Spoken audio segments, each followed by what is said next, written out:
All right, so we come to Andrea Rotstein, our last speaker today. Andrea is an associate professor of classics at the Hebrew University of Jerusalem. Her research interests are Greek, iambic poetry, musical competitions in ancient Greece, ancient literary history, and Virgil's style. Andrea is the winner of Kadar Family Award for Outstanding Research, the Junior Prize, which she received in Tel Aviv University in May 2015.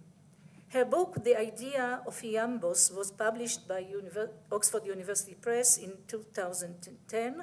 A more recent book is Literary History in the Parian Marble, published by the Center of Hellenic Studies in Harvard University Press in 2016.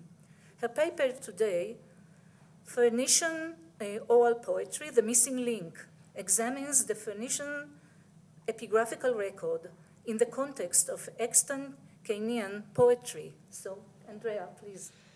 Let me confess right away, I'm far from being the right person for this paper. The insight is larger than myself and quite far from my training. What I shall present today is more like a roadmap for a trip that I very much hope to take one day with companions from other fields. So last paper of the day. Let's go.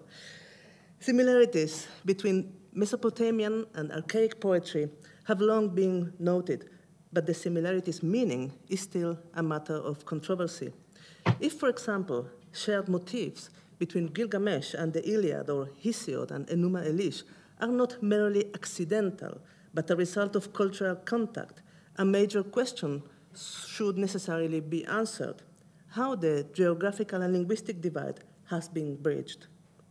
Scholars already suggested the possibility that the intermediary role has been played by Phoenicians. In this paper, I aim to further an underexplored category, namely the never textualized Phoenician song culture. Can we deduce some of its formal features, and could any of them have survived within early Greek poetics? In recent years, the label Phoenician has been intensely scrutinized, particularly concerning identity. I will use the term Phoenicians to refer to speakers of that Semitic language in general, including the Western version usually termed Punic.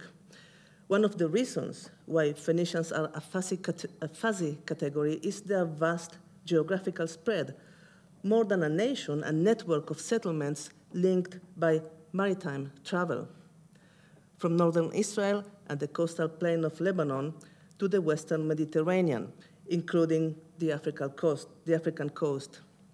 That immense geographical spread is clue to their role as cultural agents.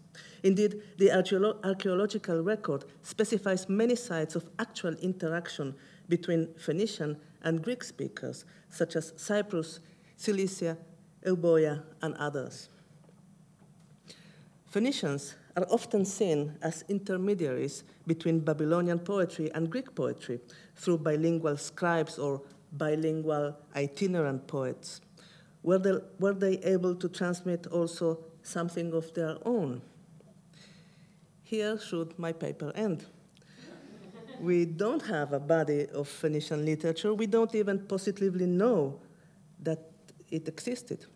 Many classicists could be persuaded that such a literature exists only by seeing a literary papyrus.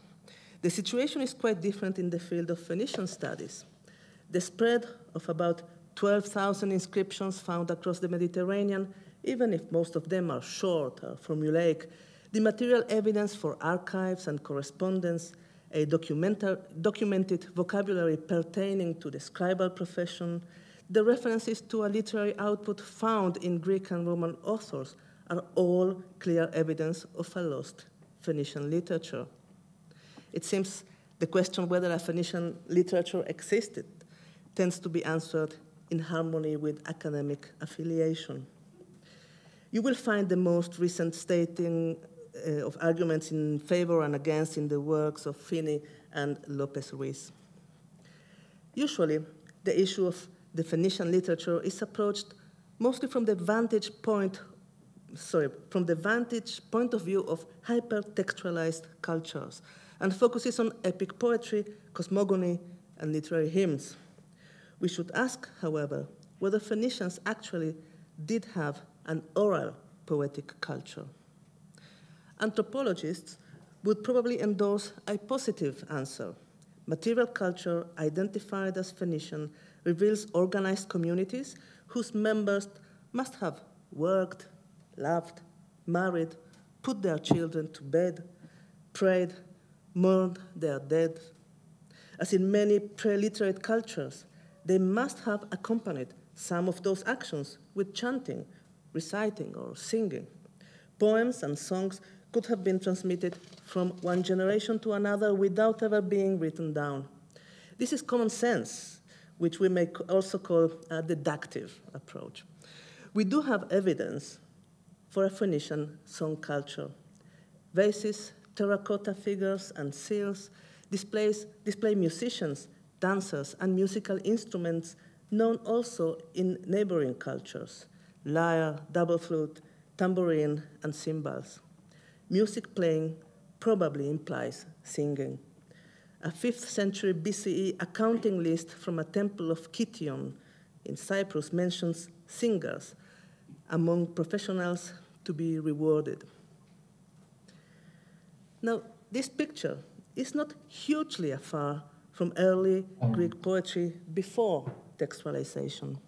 Indeed, nothing in the extant written evidence from the 8th and 7th century BCE lets us imagine the rather complex world of poetry and song of early Greece. We are happy to,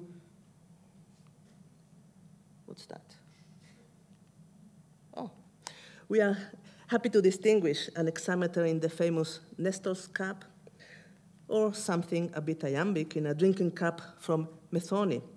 However, not even in our wildest fantasies we would be able to infer from them creations such as the Iliad or the Odyssey or the poems of Archilochus.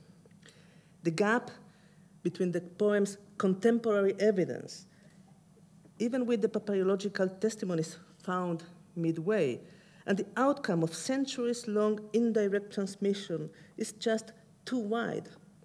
How to bridge the gap? Well, this is essentially what I do for a living, poetics and metapoetics.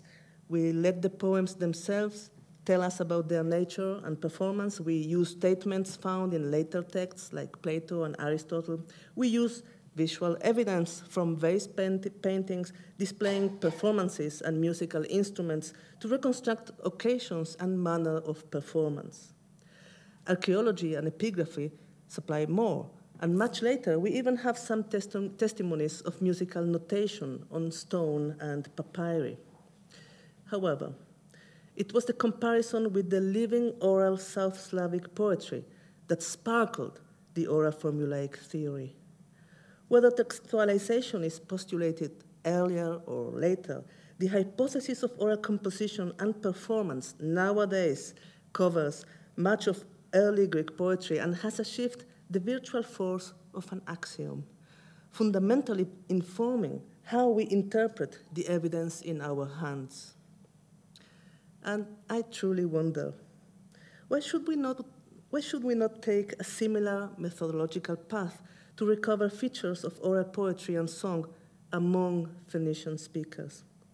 It's true that we don't have the end of the story, archives of tablets, literary papyri, or texts transmitted by medieval manuscripts.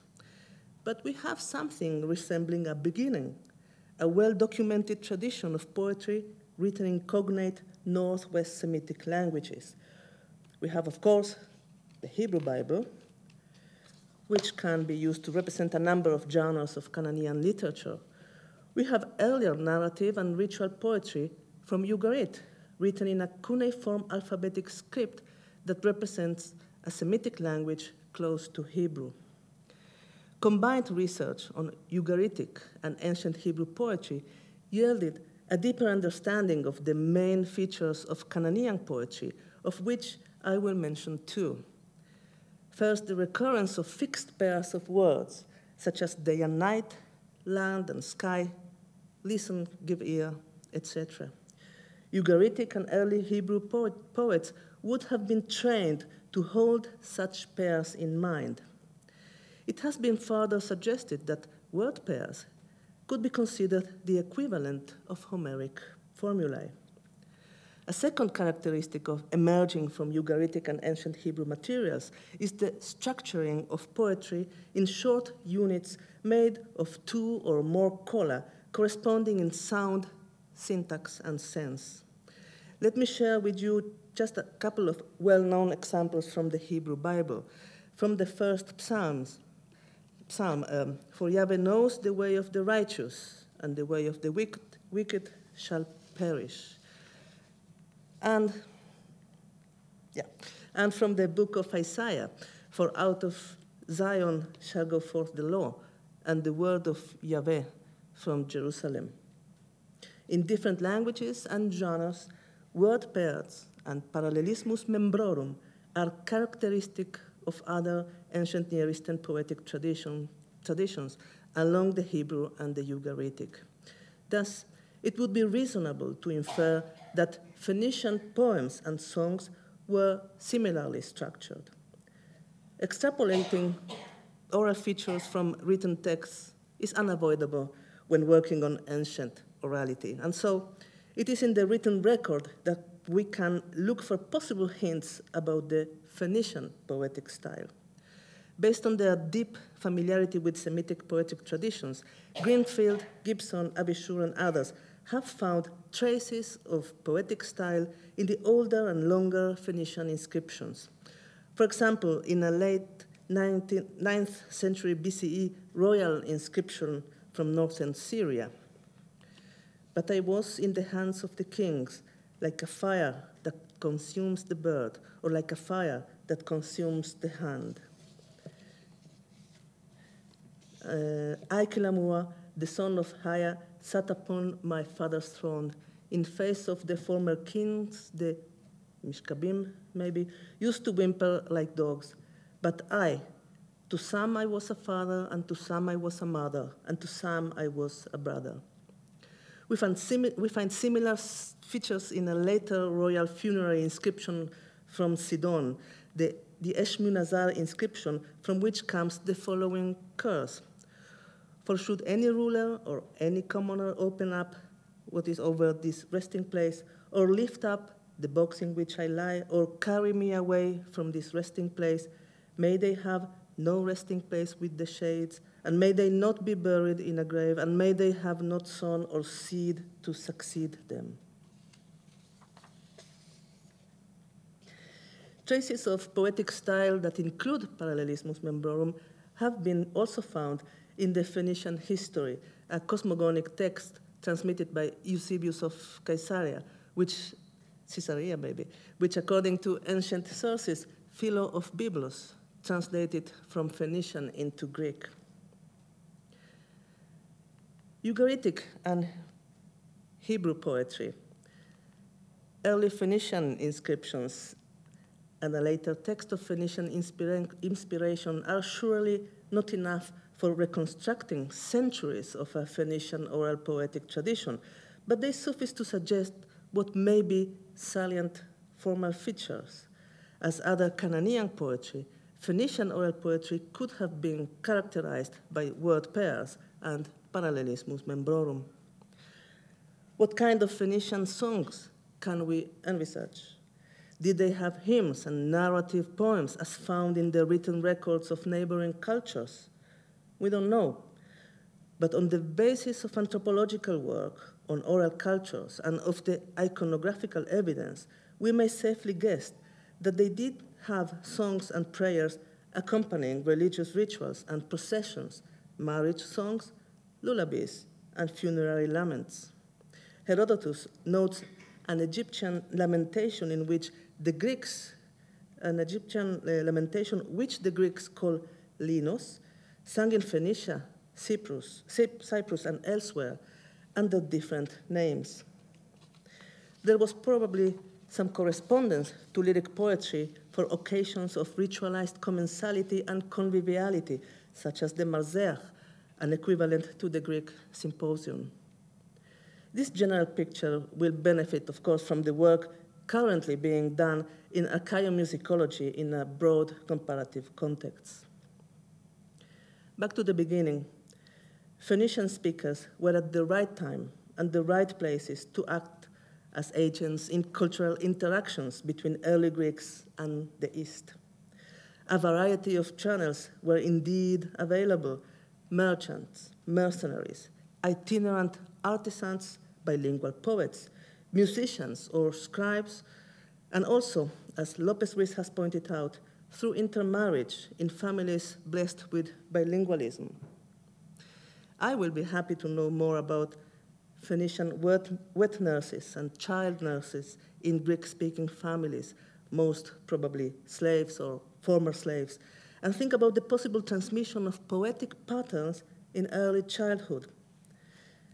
The notions of cultural interaction I entertain here would not enlighten similarities among the high genres of literature, but they would explain how certain discursive patterns may have taken root.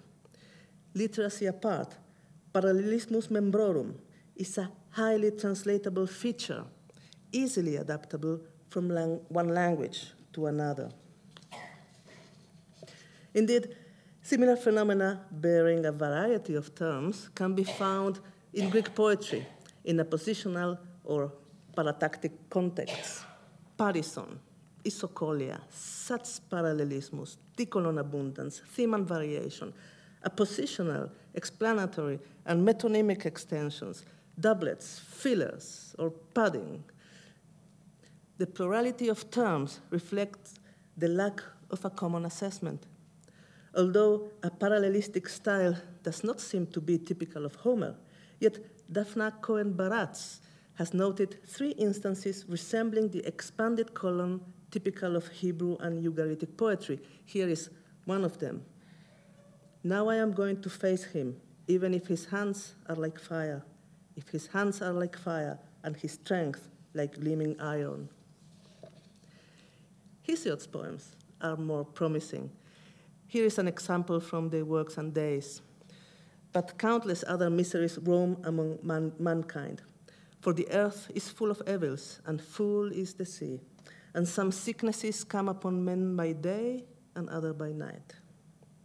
The polar expressions, earth and sea, day and night, are too common to be indicative of any influence, but the parallelistic structure with a syndeton compensated by repetition of the word full, as my student Jonathan Shabi would note, could it result from familiarity with parallelistic songs? A question I leave open. Assessing the nature of possible equivalents in representative corpora of Greek and Roman poetry is definitely something that I intend to do. Time to conclude. Today I try to delineate avenues of research regarding the oral Phoenician poetry.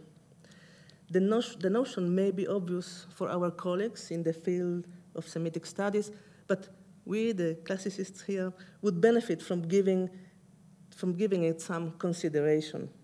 The perceptions I shared with you today require further, ideally, collaborative work.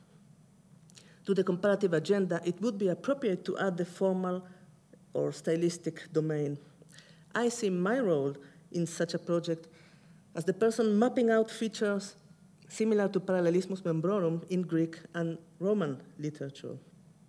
Here we might want to look at areas where poets were active as well as at their mobility, paying attention to potential contact zones.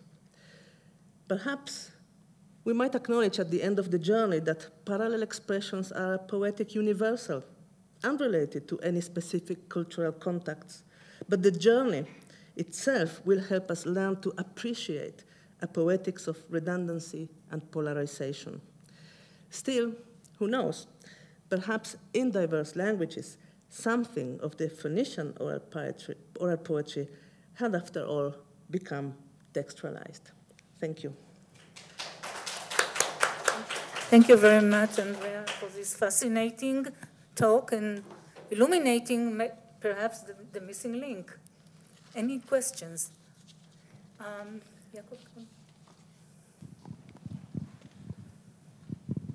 Thank you for this wonderful talk, Andrea, which brings me back to Aaron.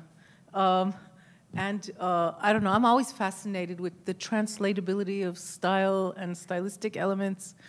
And in fact, one of the example you brought from Daphna Baratz, who brought from the Iliad, where there's I wouldn't say it's a redundancy, maybe, because I'm used to things repeating themselves in order to push ahead. And then one of the examples that Aaron gave it's like you guys are creating a ring composition. Because one of the examples you gave at the very beginning, I'm not familiar with the literature. It was it was a narrative. And in the narrative, somebody said something, Enmarka, yeah. He gives a sentence, and then he repeats the sentence somewhat differently. And you have a relative clause, and then the relative clause is repeated because it needs some cohesion to go further. What is called catena or climax. And look, you have, which language was that even? I don't remember. Which? Sumerian. And okay, we have Homeric, and you're hoping to find things in the Canaanite, isogloss or whatever. I'm just being imaginary. And this is the kind of thing, for some continuity from the beginning of the day to the end of the day. And I would say Edward Norden was looking for these things, both in biblical and religious texts, and maybe not lullabies, but maybe if he had them, I'm sure he would look for them there as well. So I wish you luck, and just say that these things happen in many places, and that's just, it's a comment, it's not a question, but you can react to it. and My reaction is thanks.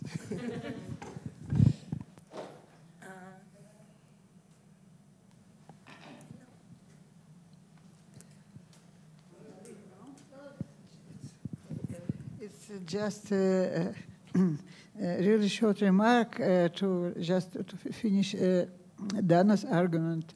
To complete the picture, Daphna Baratz left classics and went to Jewish studies. So perhaps once she will build a bridge between similar phenomena in these two fields. Well, I have to say that I have a hidden agenda. Well, not that hidden. I mean, I think we are the right place. In Israeli classicists, we are at the right place to bridge those gaps with the ancient Near East and with the Semitic traditions. For some of us, it's a little bit late, but for the younger generation, I think there's a lot of very interesting things to do. So you suggest a very attractive analogy between oral Phoenician tradition and the oral Greek tradition, and so I was just wondering about the place where the analogy breaks down, and do we not have Phoenician texts because the oral tradition was never textualized, or was it textualized and it didn't survive, or a mixture? That's. I think that the answer depends, as I was saying, depends on the academic field. Reading materials, particularly written in I think in Italian and Spanish, it sounds like an obvious thing that the literature was there, and it was lost.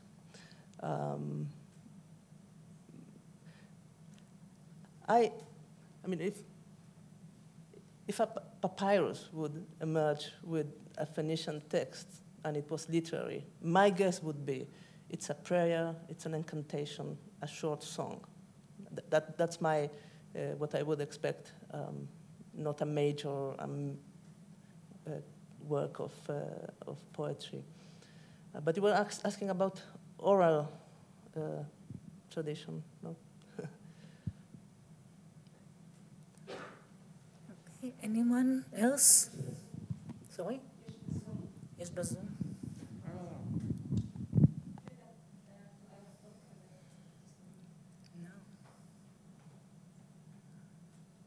לא, זה לא זה.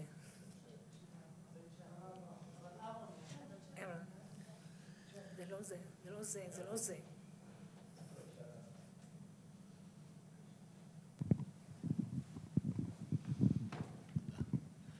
Thank you.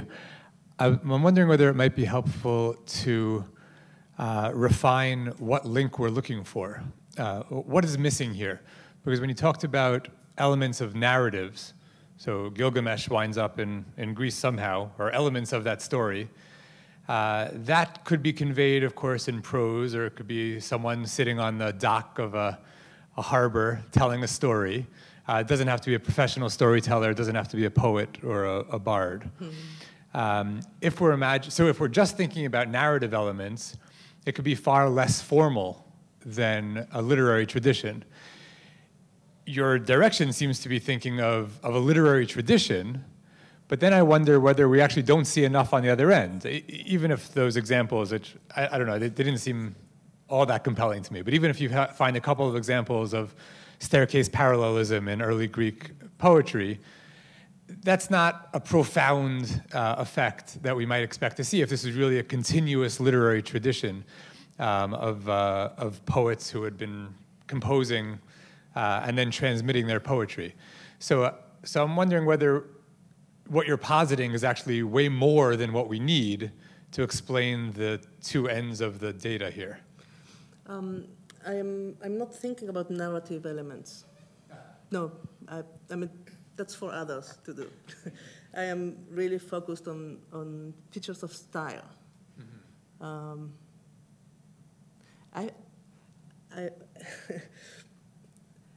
One of the comparisons I had in mind while writing the paper was, I feel like I'm throwing confetti on an invisible elephant. So just to show you, it's there.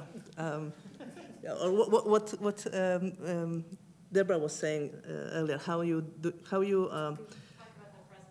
the presence of an absence. So I am really thinking about a tradition of oral popular song that I wouldn't expect, particularly that it would have been written down.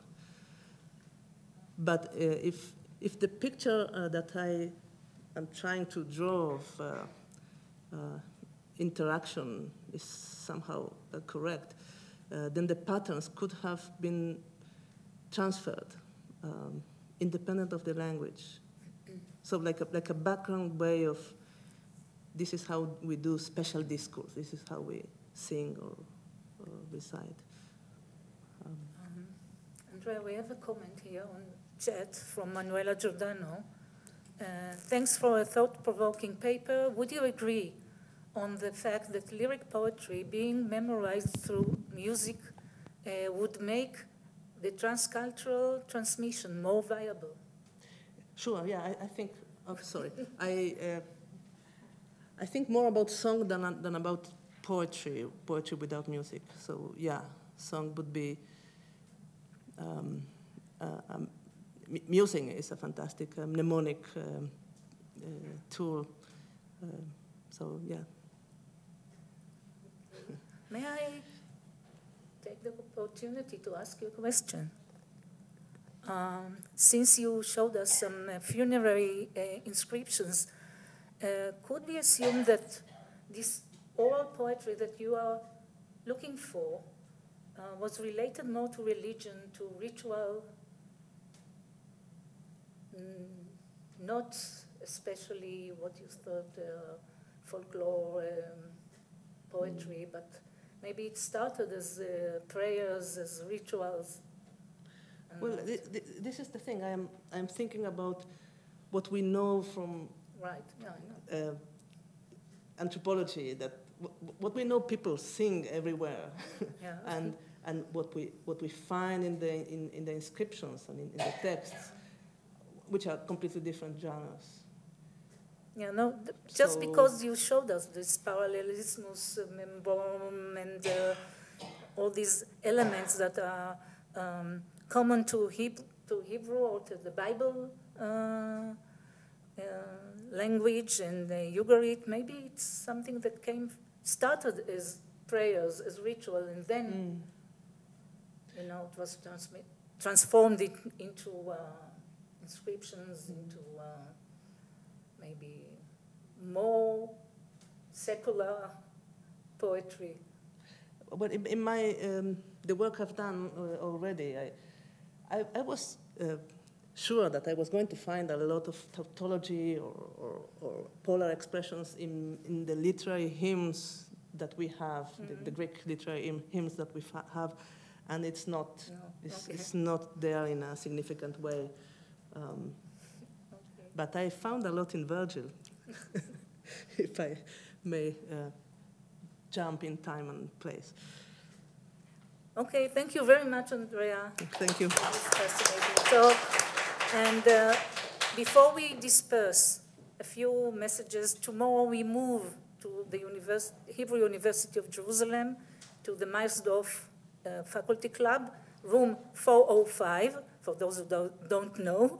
And I want to thank very much the team of the Academy of Sciences and Humanities, to Sima, Daniel, to Ziva Dekel, to Yaakov and Neri and all the teams.